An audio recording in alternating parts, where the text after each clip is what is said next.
Muy bien, entonces vamos a mirar un poco cómo es la diagramación antes de empezar la clase de hoy.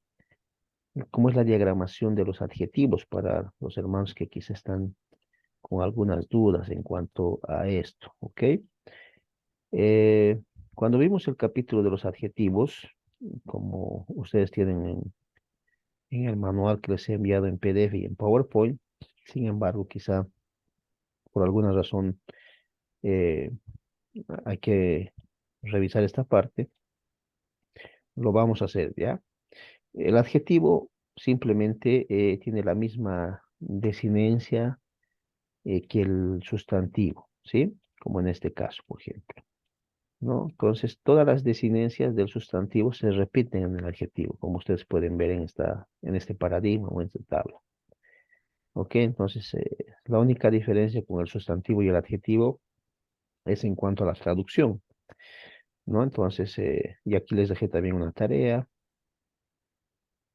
Y en la diagramación, el adjetivo, hermanos, siempre va diagramado de forma diagonal, ¿sí? Y siempre debajo del sustantivo al cual modifica, ¿sí? No olvidemos que el adjetivo, esa es la teoría gramatical, el adjetivo califica, cualifica, modifica al sustantivo, ¿no? Como en este caso, está calificando, está modificando a este sustantivo. El siervo, bueno. Si es que dicho adjetivo tuviese un artículo propio, se debe diagramar acá, ¿no? Entonces, el adjetivo siempre debe diagramarse debajo del sustantivo al cual está modificando. Hay casos en los cuales el adjetivo sube a una categoría de sustantivo, a ello se llama adjetivo sustantivado, pero ese caso no lo hemos visto por ahora, ¿ok? Sin embargo, es importante tener en cuenta, ¿ya? Pero la mayor parte de casos que vemos en el adjetivo es que está calificando, modificando al sustantivo. Y este sustantivo y el adjetivo el cual modifica debe concordar en caso, en género y en número. ¿Qué quiero decir con eso? Si el sustantivo está en caso nominativo, el adjetivo también debe estar en caso nominativo.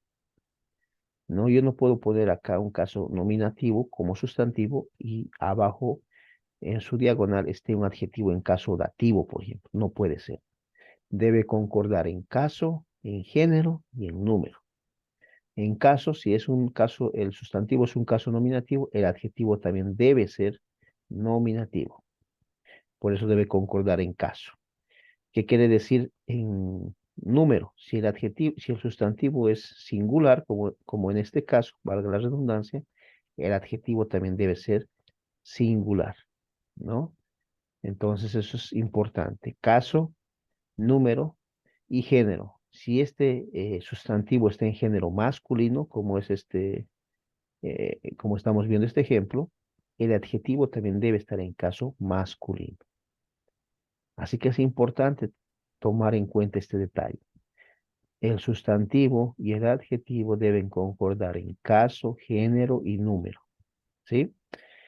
Por eso pueden ustedes observar en estos otros ejemplos que si yo veo por ejemplo, un sustantivo como este dulú en caso genitivo, con el artículo acá, el adjetivo el cual modifique este eh, sustantivo en caso genitivo debe también estar en caso genitivo.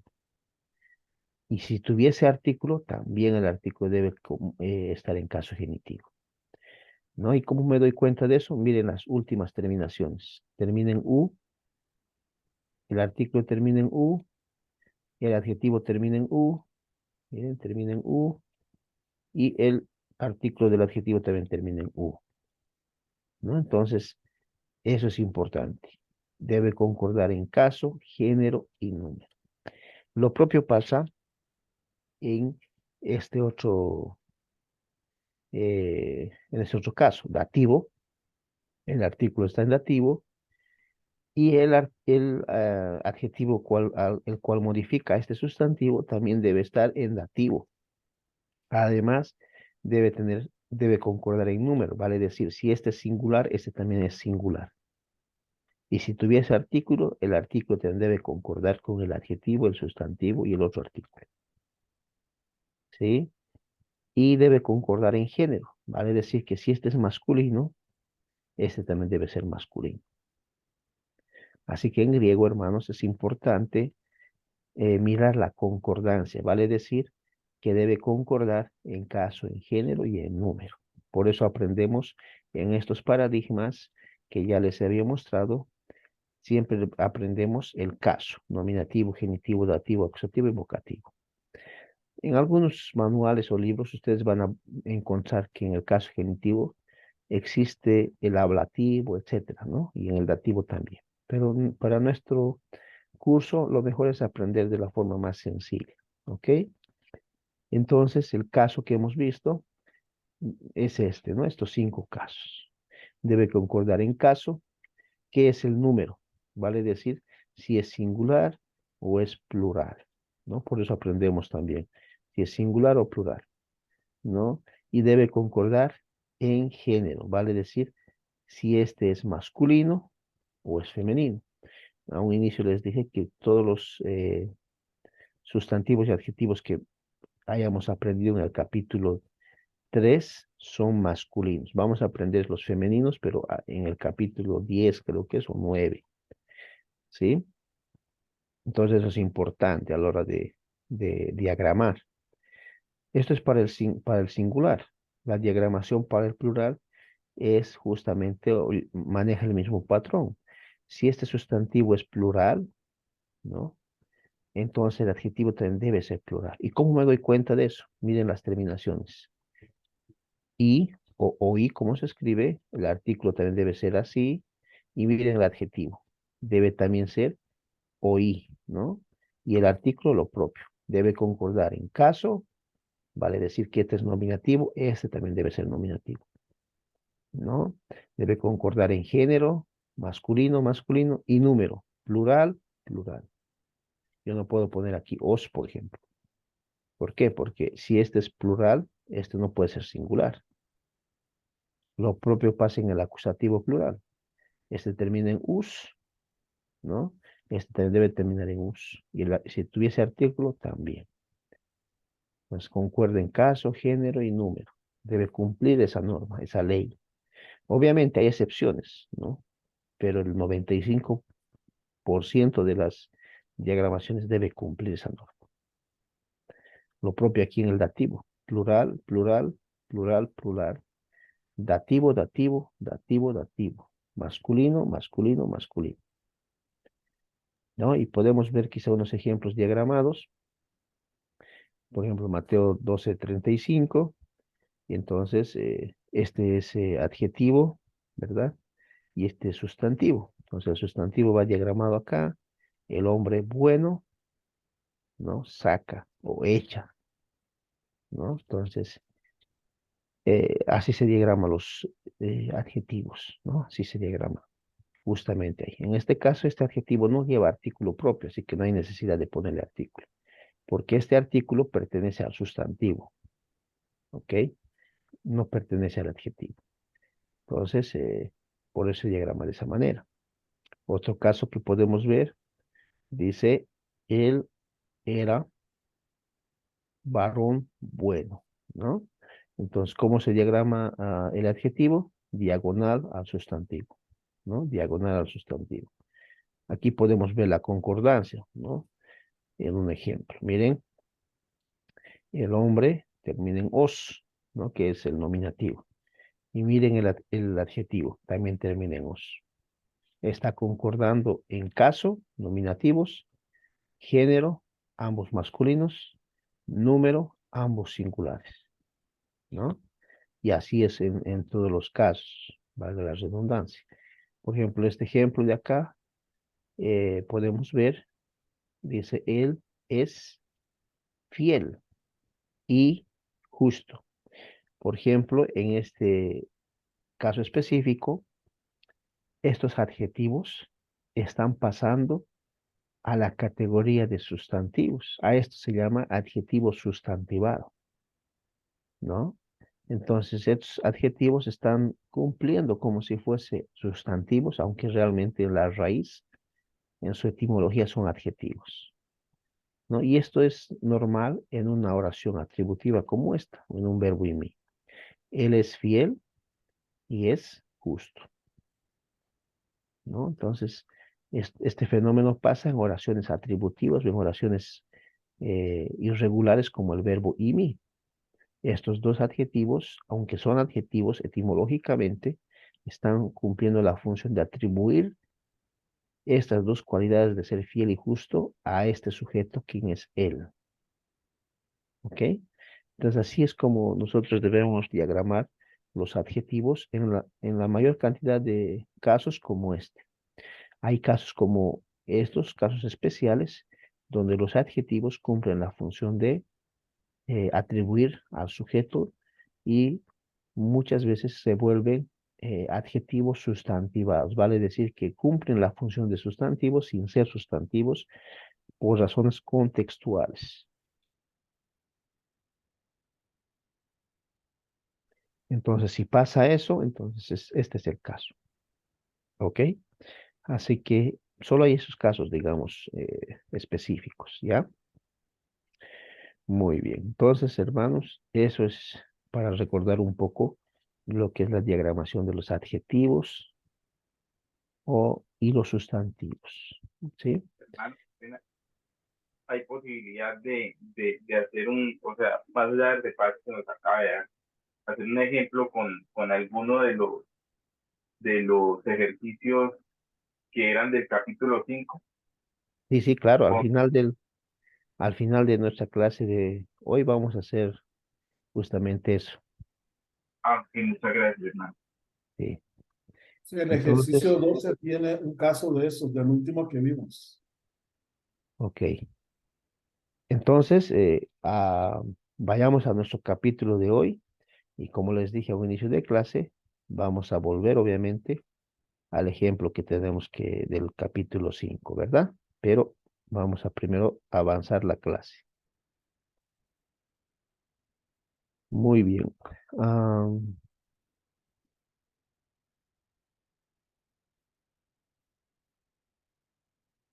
Ya estamos, hermanos, en el capítulo 6, ¿sí? Para a este nivel ya de nuestro griego, ya debemos estar como que un poco ya manejando el idioma, ¿verdad? Sin embargo, si hasta ahora no lo has hecho, lo puedes hacer, ¿no? Puedes tomarte el tiempo, quizá a veces el trabajo, las ocupaciones, etcétera, la familia, a veces la enfermedad, no sé, muchas cosas que pueden pasar, no te ha dejado estudiar, pero lo puedes hacer. Por eso es importante el día de hoy repasar, ¿sí? Recordar. Y cada clase hacemos esto, sin embargo, hoy quise hacer énfasis en esto porque a veces uno olvida las cosas, ¿no? Entonces, con este pequeño repaso quizá nos ayude. El capítulo 1, y vuelvo y repito, no, nuestra parte importante en ese capítulo era el alfabeto, ¿recuerdan? Las 24 letras. Yo sé que la mayoría ya lo ha memorizado, pero si no lo has hecho, posiblemente haya uno o dos estudiantes, entonces puedes memorizar, ¿no? Nos recuerda que el examen final viene desde el capítulo 1, ¿no? Entonces, tienes que memorizar sí o sí, ¿ok? Por eso recordamos todas las clases. Y obviamente el alfabeto griego es más que todas las minúsculas, ¿no? Alfa, beta, gamma, delta, epsilon, zeta, eta, tita, iota, kappa, lambda, hasta omega, ¿no? Entonces, todo esto tú tienes en el manual. Si no lo has hecho, puedes hacerlo, ¿no? Lambda, mini, xi, omicron, pi, rho, sigma, etcétera, ¿no? Hazlo, hermano o hermano, ¿no? Entonces, el capítulo 1, esto es lo importante, el alfabeto. Bajo esta premisa es que se va a ir avanzando de a poco en los capítulos posteriores. En el capítulo 2, lo que hemos visto ha sido el verbo regular, normal, ¿no? El verbo normal, regular, ¿verdad? Y bueno, en el capítulo 2 lo que nos interesaba es memorizar la desinencia, ¿no? En el paradigma o en la tabla que teníamos, lo que nos interesaba de cualquier verbo era memorizar las desinencias. El tema verbal, eso es lo que cambia, pero la desinencia personal no cambia. Entonces debíamos memorizar esto. O, is, y, ¿recuerdan? Omen, ete, usin. Teníamos que memorizar eso, ¿no? Entonces el fuerte del capítulo 2 más la traducción. Yo creo, tú crees, él cree en presente, continuo y en modo indicativo voz activa, ¿no? Eso lo hemos hecho a detalle. Por si acaso, quizás tú no estuviste en la clase, eh, me puedes escribir o a un hermano del curso y tenemos el video grabado. Entonces tú puedes mirar, ¿no? Desde el capítulo 1 está ahí grabado y puedes mirar y repasar esta parte si no tienes quizá claridad en este capítulo, ¿no? Pero esto tienes que saber de memoria, o is y, o men et usin, ¿no? ¿Cómo se traduce? Yo creo, tú crees, él cree, nosotros creemos, nosotros creéis, ellos creen.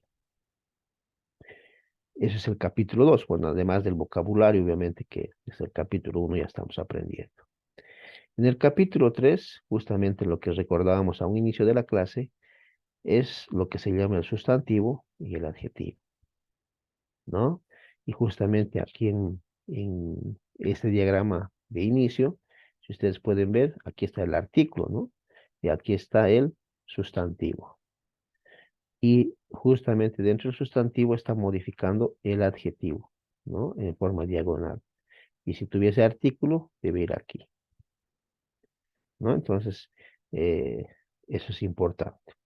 Y hemos visto además que dentro del sustantivo y el adjetivo, la desinencia adjetival es importante, vale decir las últimas palabritas, os, o, o, eso tienes que memorizar, sí o sí, ¿no? On, más la traducción, obviamente, el siervo del siervo al siervo, el siervo o siervo, y en el plural lo propio, i, perdón, o oí, on, is, o oís, us y oí. ¿No? Entonces la traducción, los siervos de los siervos a los siervos o siervos. ¿Qué función cumplen? El nominativo normalmente de sujeto, el genitivo de posesivo de otro sustantivo, el dativo complemento indirecto, el acusativo complemento directo, el vocativo invocar y o llamar, ¿verdad? Esa es la función que cumple el sustantivo. Y el adjetivo no cambia, no varía, solo la traducción, el bueno del bueno. La desinencia es la misma. En la diagramación, como ya hemos visto, siempre es diagonal, ¿no? Es la misma la desinencia adjetival que la del sustantivo. Entonces, si tú sabes la desinencia del sustantivo, vas a también saber todas las desinencias de los adjetivos. La única diferencia es que un adjetivo se traduce de una forma distinta a la del sustantivo. En este caso, bueno, ¿no? Adelfos Agatos, por ejemplo. Y el hermano bueno, ¿no? Entonces, es la única diferencia. Eso es lo que hemos visto en el capítulo 3. Nuevamente, si no tienes claridad en ello, puedes ir al video, a la grabación de este capítulo, ¿no? En el canal de YouTube que normalmente les envío, está por capítulos, ¿no? O por clase, perdón. Clase número 1, clase número 2, clase número 3, clase número 4, clase 5. Esta es nuestra clase número 9 ya. Entonces, puedes ir a la primera clase si quieres aprender el alfabeto, a la segunda clase el verbo y a la tercera clase el sustantivo, a la cuarta clase así, ¿no? Diagramaciones también hemos hecho. En el capítulo 4 hemos visto el sustantivo, o mejor dicho, el verbo y mi. ¿Recuerdan? El verbo y mi, un verbo irregular. Entonces, ¿qué debíamos aprender? el paradigma del verbo irregular IMI. Yo soy, yo estoy, tú eres, tú estás, él es, él está, nosotros somos, vosotros estáis, ellos son, etc. A este verbo irregular se le llama el verbo IMI, ¿no? Y eso es lo que hay que aprender. En este caso no tiene desinencia, debemos aprender todo el verbo. IMI, i o i también puede ser la mejor forma de pronunciar i, estin, esmen, todo hay que memorizar. Y sin, ¿sí? Entonces eso hay que memorizar en tiempo presente. Hemos visto también en tiempo pasado, ¿no? En tiempo pasado, la forma del verbo es todo esto. Imin, is, in, ¿no? Imen, o a veces imeta, luego ite, isan. Yo era o yo estaba. Tú eras, tú estabas, él era, en el pasado, ¿no? Como llamamos imperfecto. Incluso hemos visto una diagramación de Juan 1.1. Hemos diagramado de forma mm, explicada. También está en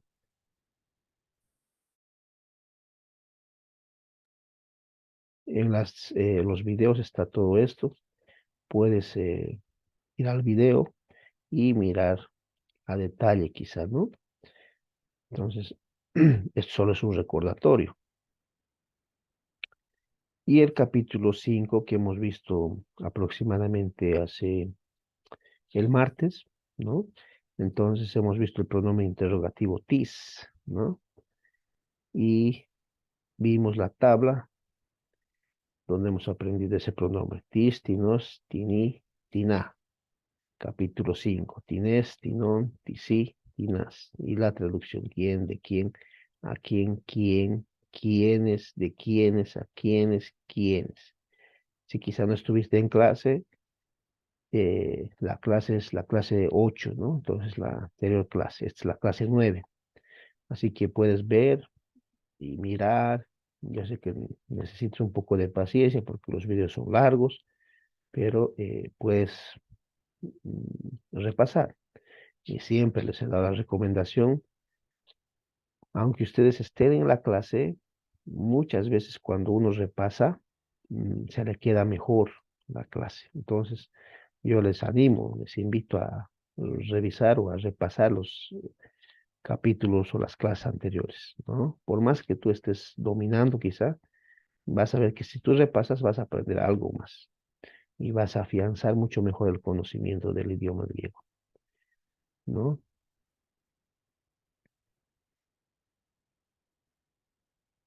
Entonces, ese fue el capítulo 5, ¿no? Incluso hemos hecho las tareas. En el capítulo 6, que es nuestra clase de hoy, lo que vamos a hacer es mirar el otro tipo de verbo, que es el verbo imperativo, ¿sí? Así que eso vamos a ver esta clase. El verbo imperativo, hermanos, no es algo difícil de aprender, ¿sí? Entonces, es lo que vamos a ver el día de hoy. Por eso nuestro objetivo de esta clase es aprender este verbo. El objetivo de este capítulo es ver el verbo imperativo, ¿no? En modo imperativo. Hasta la clase anterior hemos visto el modo indicativo. ¿Qué indica eso? ¿A qué hace referencia? El indicativo hace referencia a, a una acción real. En cambio, el modo imperativo hace referencia a una acción poco real, poco probable, ¿sí? Pero que es una acción de mando, de orden, ¿no? No es una acción eh, de favor, digamos, sino es una acción de mando, de orden. Esa es la característica de un verbo imperativo, ¿no? Entonces, como la de un soldado, de un general a un soldado, ¿sí? Es una acción de mando, de orden. Si nos da el tiempo, también vamos a ver otro modo, el modo infinitivo, ¿no? El modo infinitivo. Esta clase de verbo es un verbo subordinado. Nunca casi es un verbo principal, siempre está subordinado a otro verbo, ¿no? Y si nos da más tiempo, vamos a ver los adverbios de negación, ¿ok? Y obviamente el vocabulario que en cada capítulo existe, ¿no? Pero por ahora vamos a ver el modo imperativo, ¿ok? Este verbo en modo imperativo es el que vamos a ver. Dice Richard Ramsay, todos debemos reconocer la importancia de saber lo suficiente de griego para emprender una exégesis seria en el pasaje del Nuevo Testamento, cualquiera que fuese el pasaje. Entonces, el verbo imperativo, hermanos, es un verbo de orden, de mandato. Por eso es que aquí ponemos que este modo es usado con mucha frecuencia en el Nuevo Testamento. Este modo que se usa en los capítulos, el modo que se usó en los capítulos anteriores, como les explicaba, es el modo indicativo, ¿no? Daba la idea de una acción real. En cambio, el modo imperativo da la idea de un mandato, un deseo, un ruego, una súplica o una prohibición, perdón. Esto depende del contexto en el cual esté el verbo. Ahora, quizá a alguien se le haya olvidado.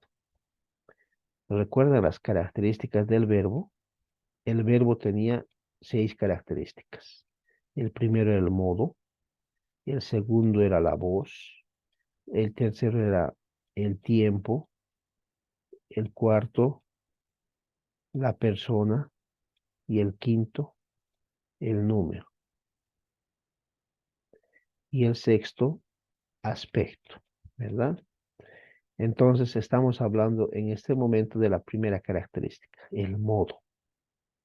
El modo que hemos visto en los anteriores capítulos era indicativo, vale decir una acción real, ¿no?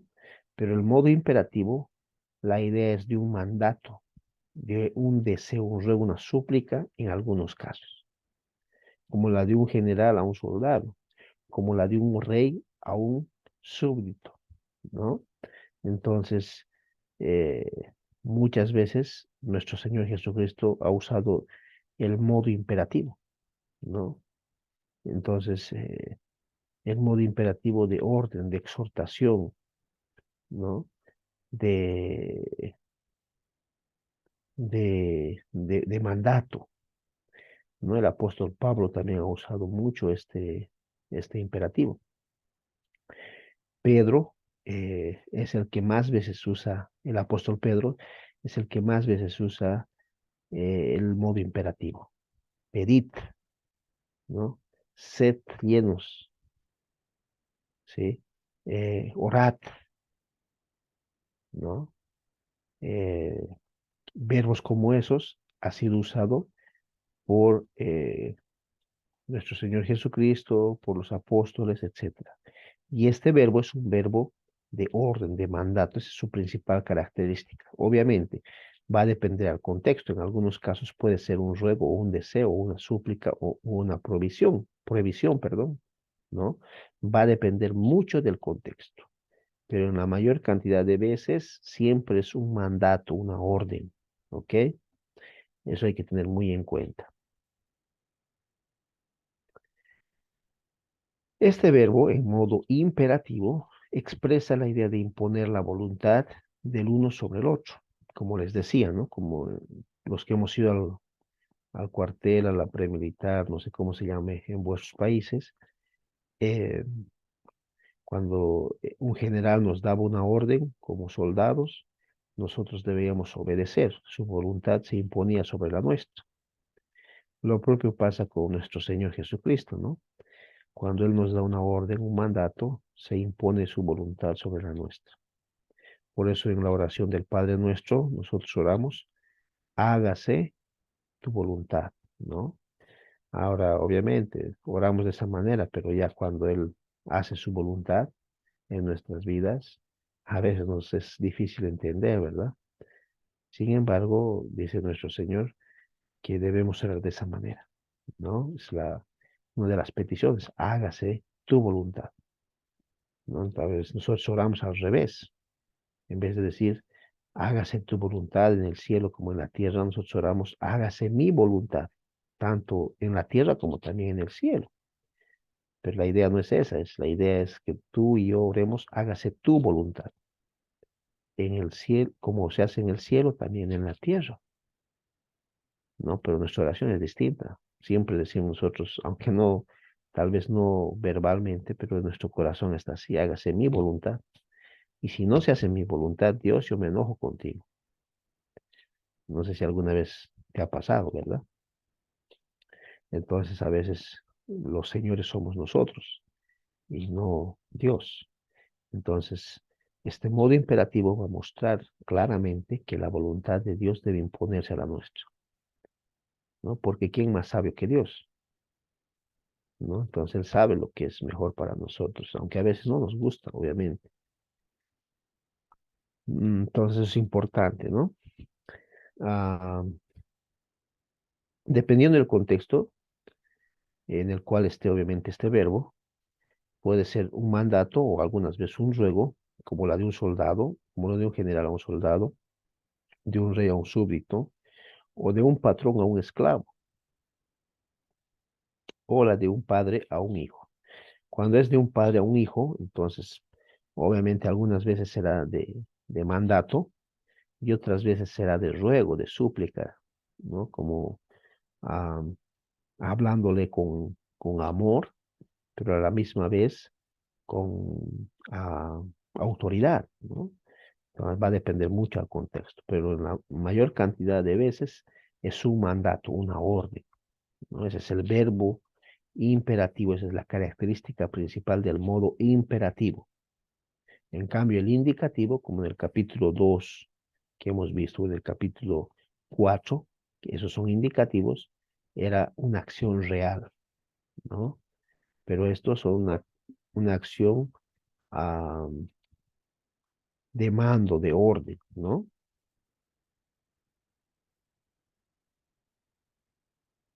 Ok.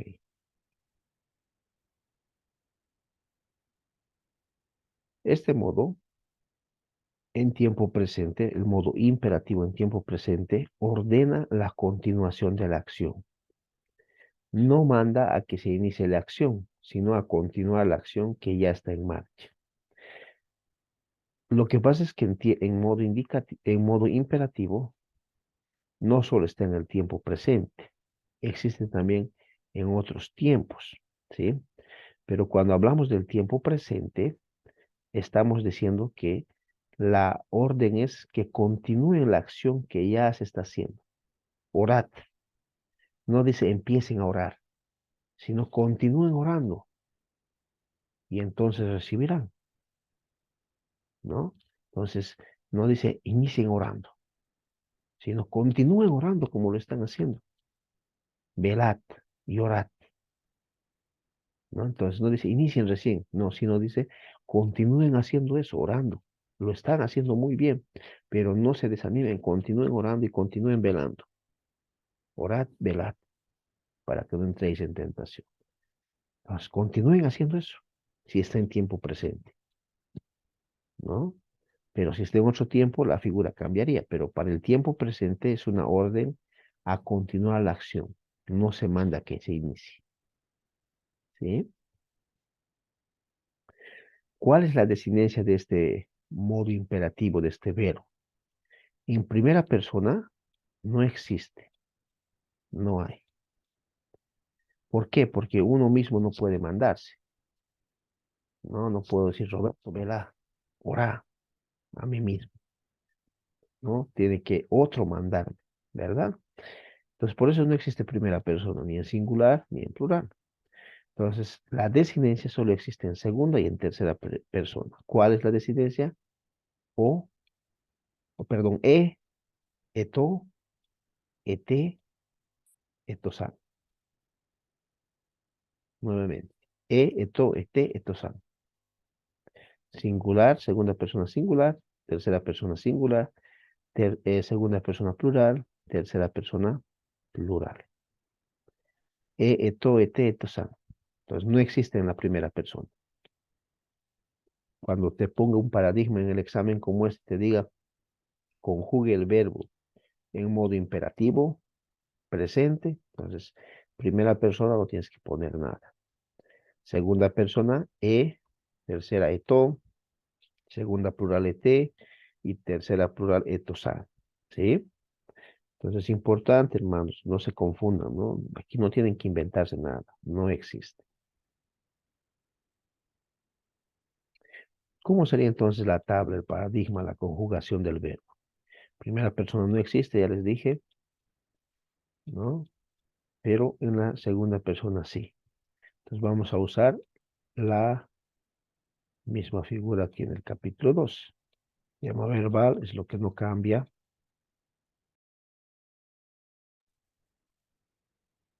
Desinencia personal es lo que cambia y lo que hay que memorizar. Miren, lo propio acá. Tema verbal, lo que no cambia, TV, y desinencia personal es lo que cambia. Eto, y en el plural, lo propio. Ete, y plural, etosan. Desinencia personal, ¿no? Tema verbal, TV. Muy bien. ¿Cómo se traduce? Legué, se lee de esa forma y se debe traducir habla tú. Leguetó, se lee de esa manera y se debe traducir hable él, ¿no? Plural, leguete, y se debe traducir hablad vosotros. Leguetosan, y debe traducirse hablen ellos. ¿Sí? Entonces el modo imperativo se traduce de esa manera y se lee de esa forma. Legué, leguetó, leguete, leguetosan. Habla tú, hable él, hablad vosotros y hablen ellos. ¿No? Así se traduce el modo imperativo en griego.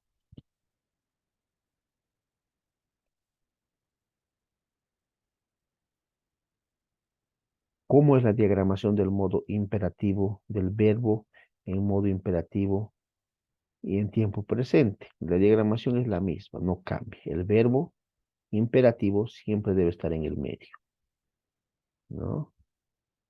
Por ejemplo, legué, que es la segunda persona singular, Entonces, siempre en el medio, la línea debe estar 45 grados, no es como el imino que hay que volcar, o en diagonal así, ¿no?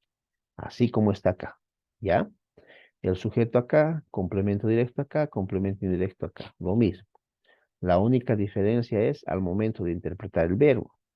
No voy a interpretar como el indicativo, ¿no? Que es una acción real, sino voy a interpretar como el imperativo, que es un mandato, una orden, ¿no?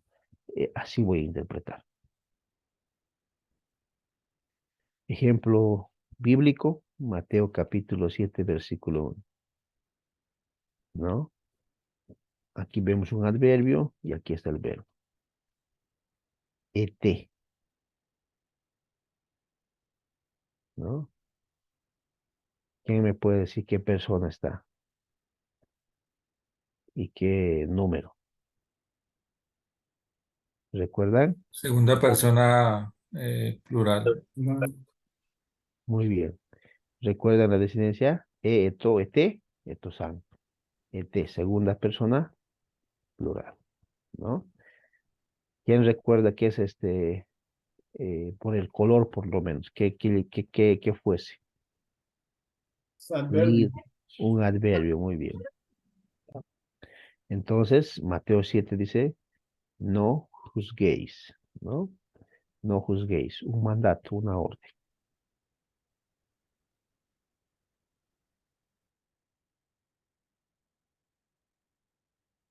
Bueno, ahora aquí hay que aclarar algo, ¿no?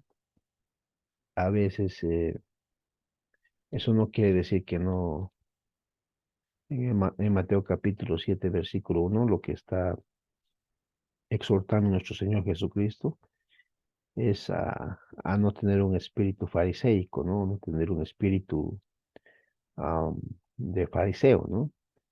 Entonces, no está diciendo que no veas o no corrijas el pecado, sino que no tengas un espíritu de fariseo, ¿no?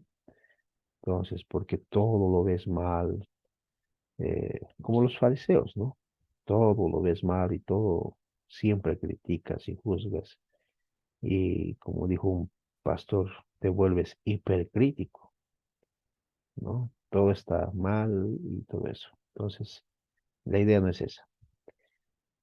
Decía un pastor, Cross, Jerry Cross, un pastor, decía él, todos los cristianos somos fariseos en recuperación, ¿no? Todos los cristianos, decía él, tenemos un fariseo en nuestro corazón, ¿no? Somos fariseos en recuperación, estamos saliendo de él, ¿no? Entonces, y es así, porque tenemos eso bien metido en nuestro corazón, ¿no? Sin embargo, cuando el Señor dice no juzguéis, como les dije, hace, da esa orden de que no seamos como esos fariseos del tiempo de Jesús, ¿no?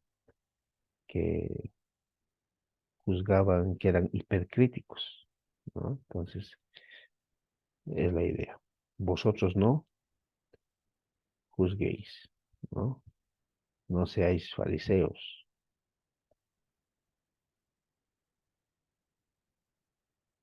Otro ejemplo podemos verlo en 1 Corintios 12:31, que justamente tiene este verbo, ¿no? Que habla de los dones, ¿no?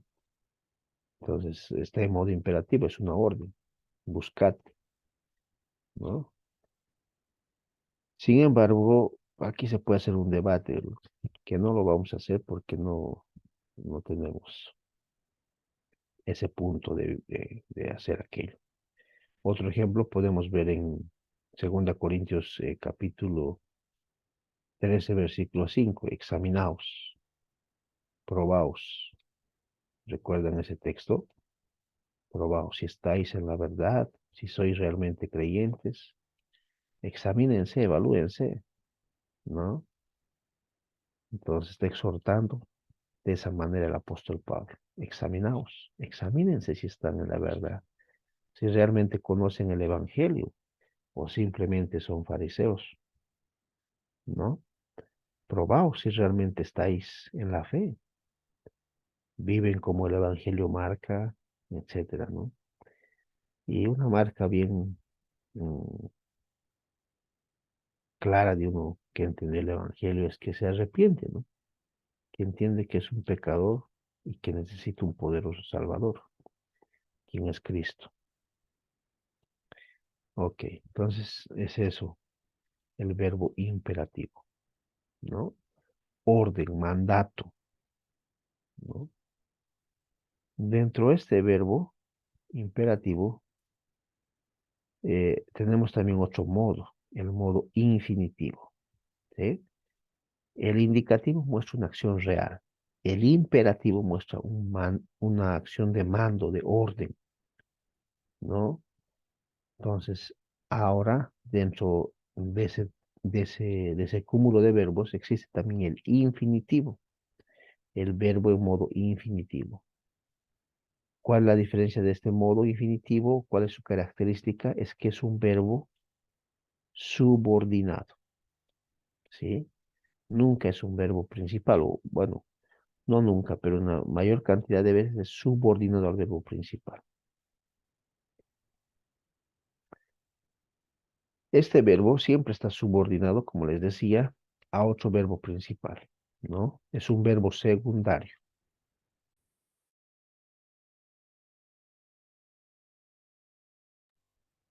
Es un verbo secundario y es un verbo subordinado. Casi nunca es un verbo principal, ¿no?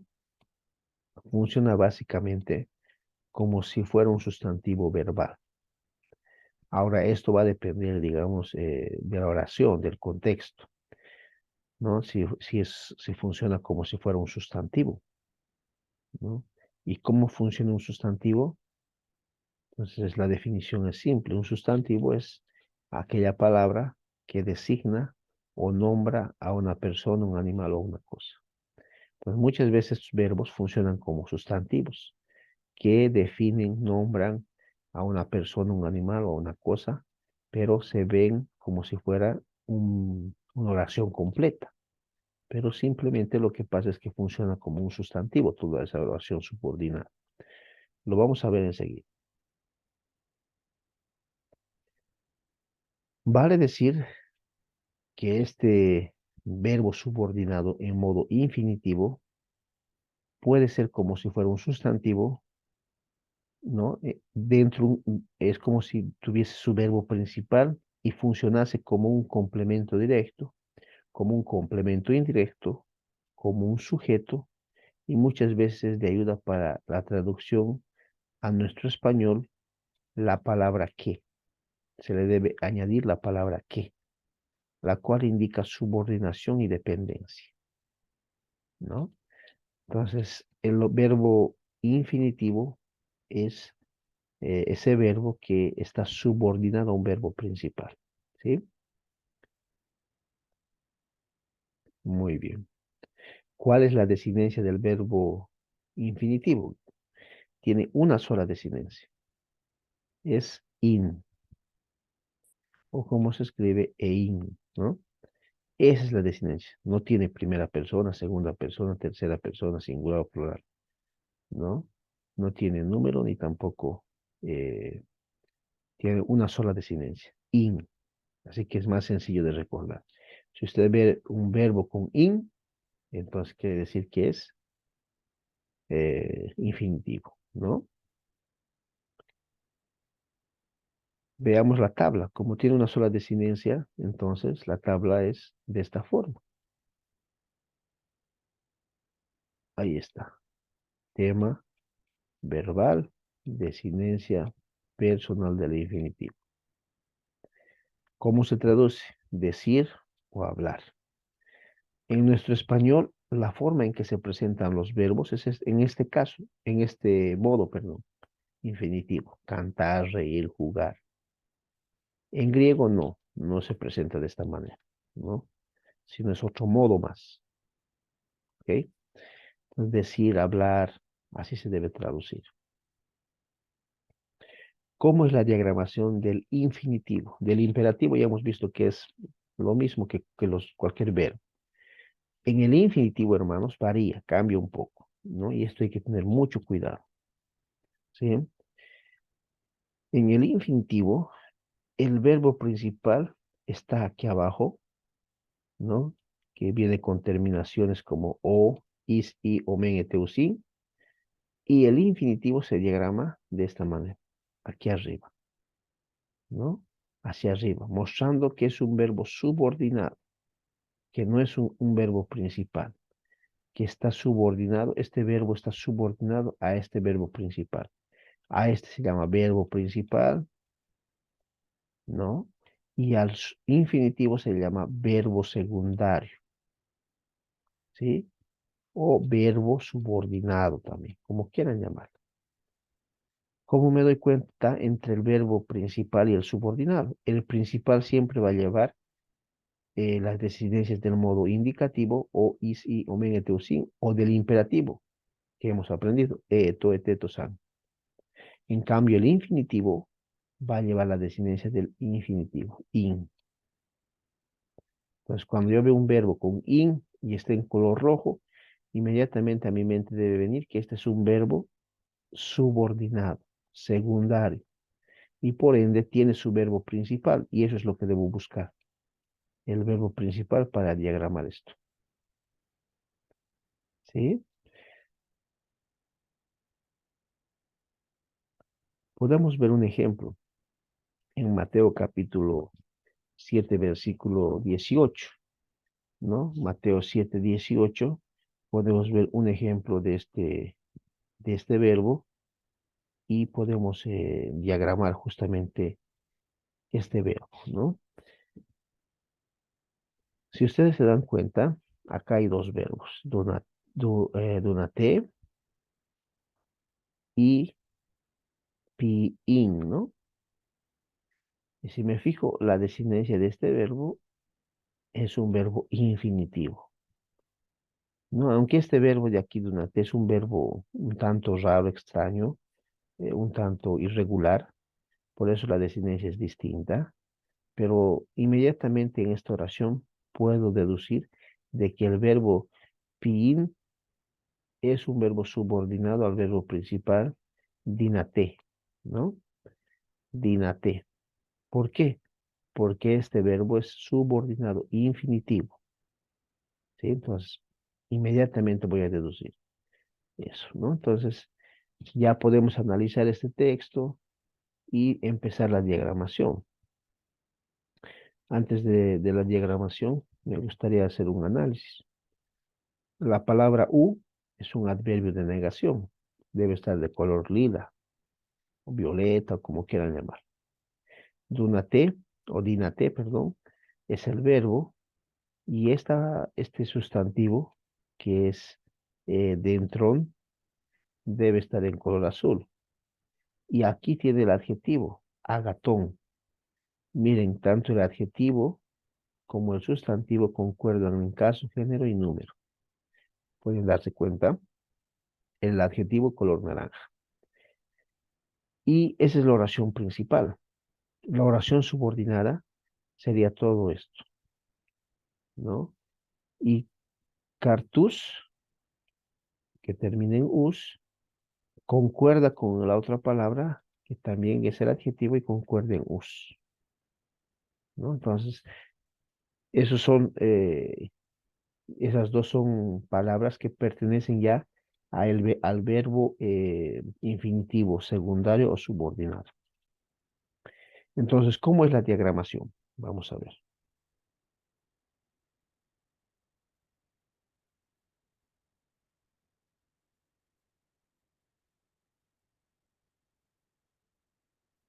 Muy bien. Así es la diagramación. Uc, o mejor dicho, u, el adjetivo, el adverbio de negación que modifica al verbo dinate, el verbo principal. Y este de aquí, pin, verbo secundario o subordinado, ¿no? ¿Por qué? Por la desinencia. ¿Sí? ¿Cuál es el sujeto? El sujeto es dentrón, agatón.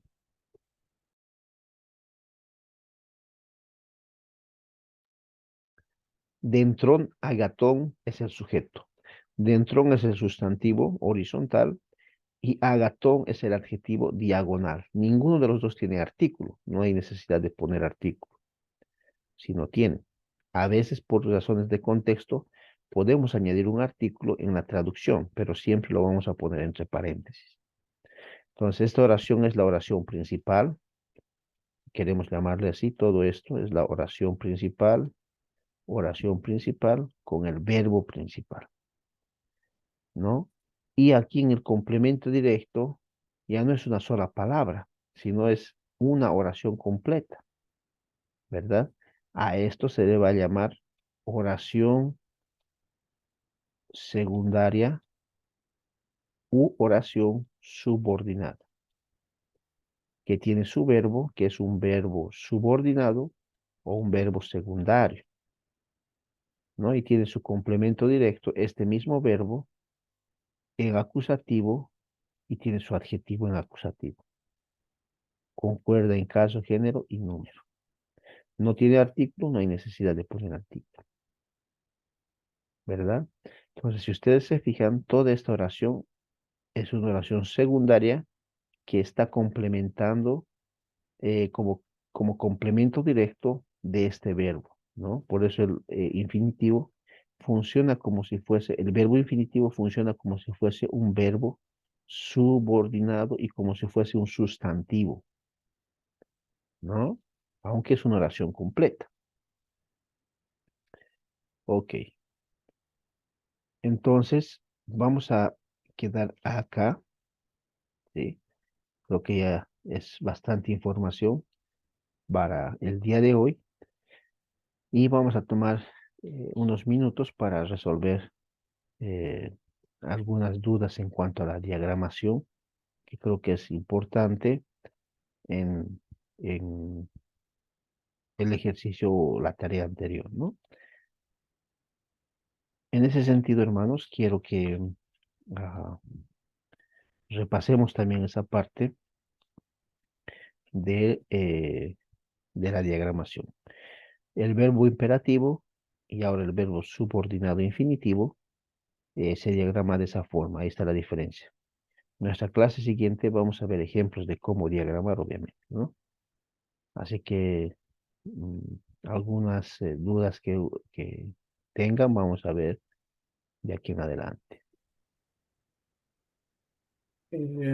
Profesor,